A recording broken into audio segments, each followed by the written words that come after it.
KPU Kota Palembang telah menerima rekomendasi Bawaslu Palembang terkait pelaksanaan pemungutan suara lanjutan atau PSL. Rekomendasi PSL antara lain di 2 TPS Kelurahan 36 Ilir, Kecamatan Gandus. 2 TPS tersebut surat suara pemilu DPRD Kota Palembang tertukar dapilnya. Kecamatan Gandus masuk dalam dapil 1, namun TPS menerima surat suara dapil 4. Menurut Ketua KPU Palembang, insiden tertukarnya surat suara di sejumlah TPS terjadi akibat kesalahan pada saat pengemasan logistik. KPU Palembang masih menunggu rekomendasi lainnya dari Panwascam terkait TPS yang perlu melaksanakan pemungutan suara lanjutan. Pihaknya pun melaporkan hal tersebut ke KPU Provinsi Sumsel. Jadwal pelaksanaan PSL belum dapat dipastikan karena menunggu kesiapan pengadaan logistik surat suara.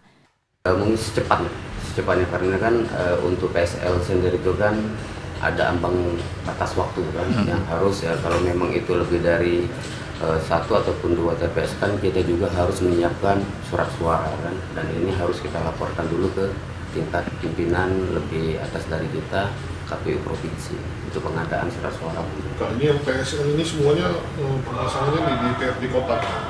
Kota dengan provinsi, karena ini untuk PSL ini rata-rata tertukar dapil.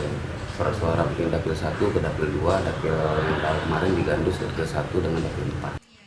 Bawaslu Kota Palembang menemukan sedikitnya 24 TPS di 3 kecamatan yang mengalami tertukarnya surat suara. Surat suara yang tertukar DPRD Kota Palembang, DPRD Provinsi Sumsel, dan DPR RI. Emriski Nurmizan, Kompas TV, Palembang, Sumatera Selatan.